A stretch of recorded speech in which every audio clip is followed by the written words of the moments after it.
Ayan, so good morning mga katsana. So pasensya na, medyo matagal tayong hindi nakapag-upload. Nag-busy konti sa shop eh. Medyo madami akong pending, so tinapos ko muna. Ayan, so eto, may napapansin ba kayo doon sa setup ko ngayon? Ayan, kita niya ba? Ayan, pakita ko sa inyo ha.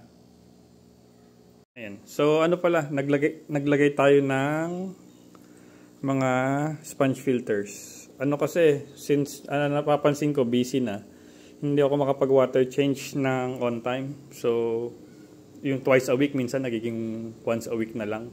So, syempre, hindi naman natin masabi yung yung schedule natin kung ano yung papasok. So, nag-decide ako maglagay na ng sponge filter para at least kung malate man tayo, hindi masyadong papangit yung water quality natin. Ayan, ito yung mga natin. Yung red stripe pulcra natin. Ayan. Ito naman yung natin, Laos Fireback.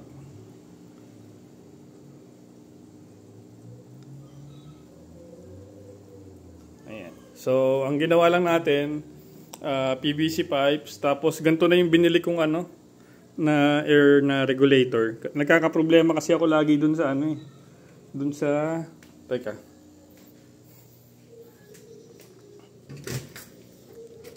Eto, nagkakaproblema ako lagi sa ganito na air valve control kasi minsan lagi nagli-leak.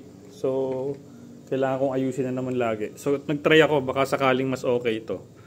And so far okay naman. Medyo mas mahirap lang i-adjust yung airflow dito kasi medyo matigas yung pihitan niya. So minsan lalakas, mawawala, sobrang hina. Medyo mahirap pihitin, pero pag nakuha mo na yung tamang timpla, okay naman.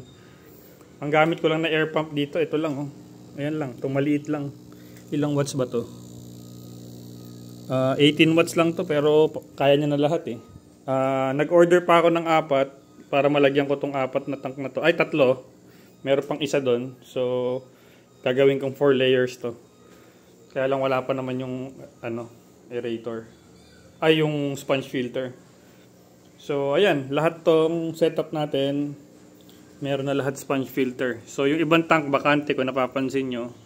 Kasi ilalagay natin yung mga parating mamaya. May parating kasi tayong bago mamaya. So, yung iba dito natin lalagay. And then, send na ko na lang kayo ng video pagdating. Ayan o. Asiatica Kalimaya.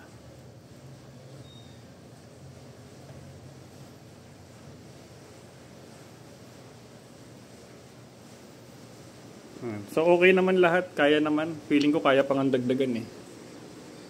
Itong super red natin medyo umu-okay na sila. Ayan. Lumalapit na sa harap. Hindi na siya ganun takot. So pag nakapag-setup na tayo ng maayos, mag-setup tayo ng may divider, tapos i-grooming lights natin sila para mas maganda.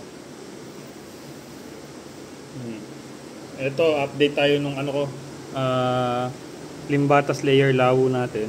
Ayan mabait na siya ngayon. Hindi na siya takot na takot, di ba? Nung unang mga video natin, sobrang pangit ng mental nito eh. Ngayon lumalapit na Medyo takot pa rin siya konti, pero compared dati, napakalaking improvement na.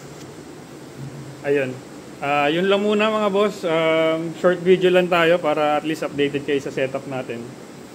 And then again, yung natin yung sponge filter natin, ang main purpose nito is filtration, hindi aeration. So sa mga newbie diyan, kahit walang aerator, pwede, walang problema. Basta sipagan nyo lang mag-water change. Kasi kung isa lang naman, walang problema, kaya madali lang 'yon. Kaya lang sa akin kasi sobrang dami na. So kailangan kong ma-extend yung quality ng tubig. Para kung mag-water change ako matagalan man, okay pa rin yung isda natin. Ang dami kasi eh. Ayan. Yun lang muna mga boss. Salamat. Till our next video.